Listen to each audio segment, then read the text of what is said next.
arba'atun fi salah minal jafa.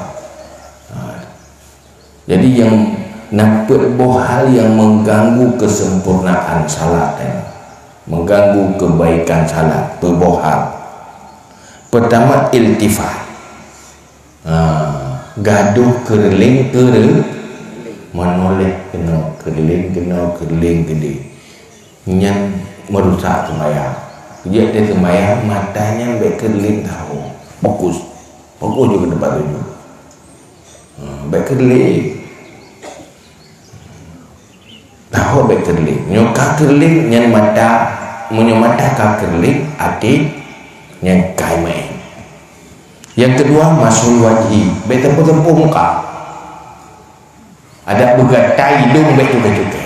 Iya, gatai putin aku cukai. Ya kan nampu kan mengapu di kaidang bami. Hana cukai. Baik tempuh muka. Wa taswiyatul hasa. Oleh petimang tongkat, urut kena petimang tongkat yang biasa aja mungkin urut keturunan mereka belum pakai tong yang membudaya. Yang petimang tongkat karena pahit tongkat kasingen. Anak-anak petimang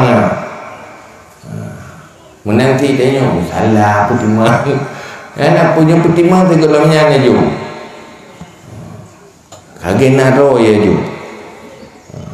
Wantu saliyah bitarikin mayamuru baina yadaika. Lihat kemayang bak jalan yang urun lalu lewat di ke. Nah urun. Hai pai dia kemayang lata, pai keum lata jalan. Lewat Honda, lewat J kamera Honda soalnya. Kadang fikir dengar fikir soalnya kan lewat urun elok. Itu je putih, je hitam, jam dominan. Kadang fikir-fikirnya yang tua digerakkan. Jadi benar lewat-lewat itu orang tumbak yang tu benar orang lewat-lewat. Bukan lah pun serius untuk khusyuk. Dan baru sudah beda di sembahyang yang khusyuk. Pasti rasa beda. Terjadi perubahan pemikiran, perubahan hati itu.